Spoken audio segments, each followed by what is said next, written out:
Welcome class to another episode of Knowledge Tuesdays. So today is going to be a very interesting day. We're talking about weights, measurements, and accuracy when it comes to baking. Did you know that bakers are actually scientists? Because although you need some creativity and ingenuity in the kitchen, you also have to be very precise when it comes to measuring your ingredients. So there are two types of measurements.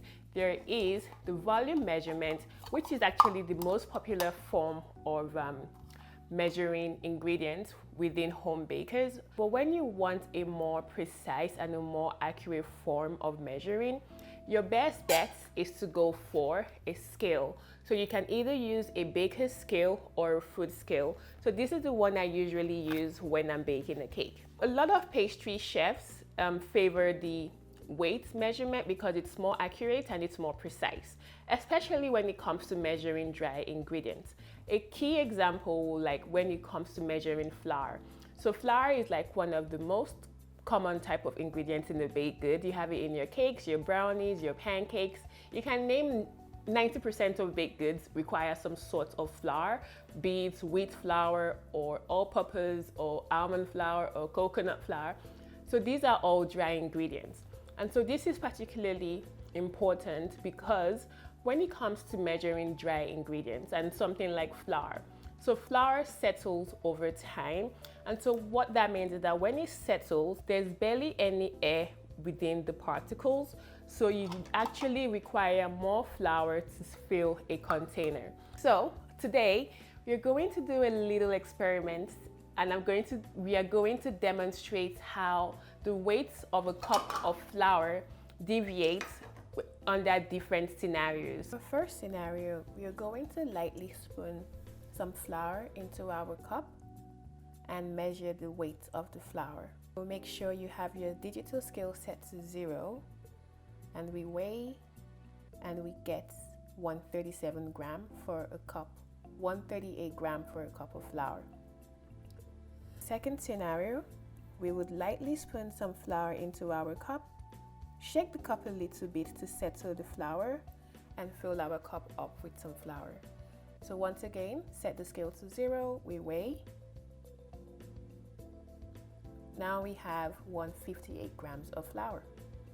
The third scenario, sift the flour first to create some air within the flour particles, lightly spoon and fill our cup, weigh the flour, and you see, we have 132 grams of flour.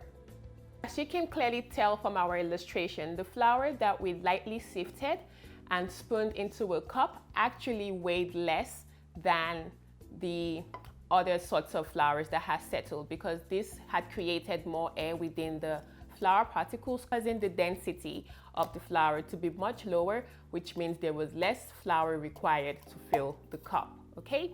So this is why a scale is preferred, because regardless of if you sifted the flour first or if you didn't sift the flour, 1 kilo or 500 grams of flour, sifted or not sifted, would give you the same weight.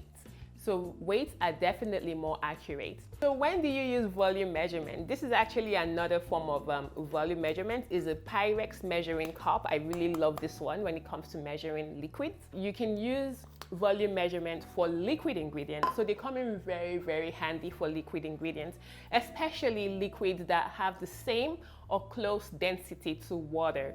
So water is the qualifier as to what to use a volume measurement. So any liquid ingredient that has a close density to water can be measured in volume. So things like water, milk, cream, and eggs. Oil is preferred to use a scale because oil is actually less dense than water.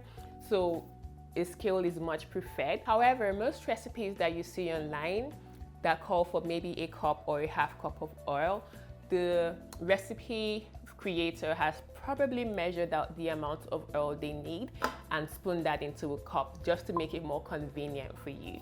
But if you're someone that likes to get practical and handy and try out your own type of recipes, or you want to create something, your best bet is to use a scale when it comes to measuring oil, butter.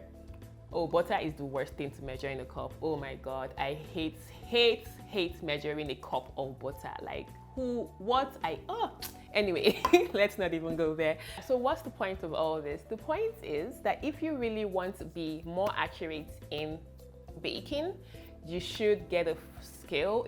This one actually comes in different units of measurement. You can measure in ounces, weight ounces, fluid ounces, grams. Gram is actually my preferred form because I grew up using kilogram.